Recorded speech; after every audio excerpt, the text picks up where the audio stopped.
Usai menolak seluruh dalil Polda Metro Jaya, Aiman Wicaksono hari ini menjalani sidang duplik pra-peradilan kasusnya. Aiman menghadirkan dua orang saksi ahli, yakni ahli hukum pers dan pakar hukum pidana.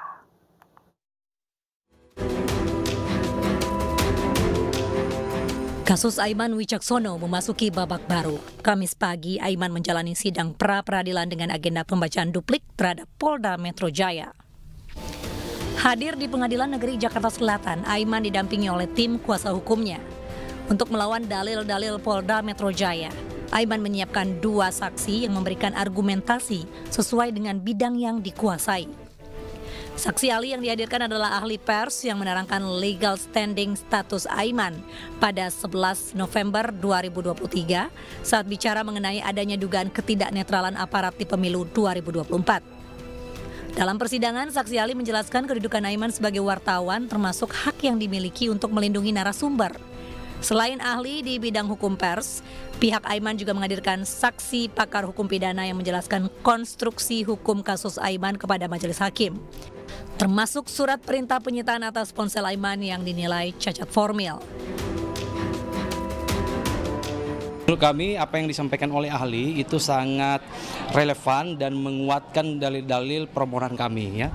Tadi kalau yang berkaitan dengan ahli pidana dan hukum acara pidana, jelas ditekankan secara tegas oleh ahli bahwa secara eksplisit di dalam KUHP yang boleh mengeluarkan izin penetapan penyitaan tersebut adalah ketua pengadilan.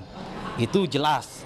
Jadi karena patokan kita, dasar kita adalah KUHP, maka setiap tindakan yang dilakukan oleh penyidik itu harus berdasarkan pada KUHP. Gitu. Dan tentu kita mengujinya juga berdasarkan pada KUHP. Ya. Itu poin pertama.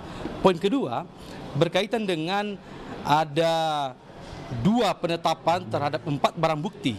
Ya. Tentu tadi sudah kita dengar bersama apa yang disampaikan oleh ahli bahwa hakikatnya dalam melakukan penyitaan itu ada satu penetapan saja, sehingga bisa dianggap dengan adanya penetapan kedua, izin penetapan penyitaan kedua ini, maka bisa dianggap proses penyitaan yang digunakan dasar melalui izin penyitaan pertama itu berarti ada cacat formil. Sebelumnya dalam pembacaan replik, kuasa hukum Aiman menolak seluruh dalil yang dibacakan Polda Metro Jaya dalam sidang. Pihak Aiman juga menyorot tajam soal surat izin penyitaan terhadap 3 barang bukti, yaitu akun Instagram, email, dan SIM card ponsel Aiman. Mereka menilai penyitaan ponsel Aiman tidak sah secara hukum, bahkan ada kejanggalan saat ada upaya melegitimasi proses penyitaan ini.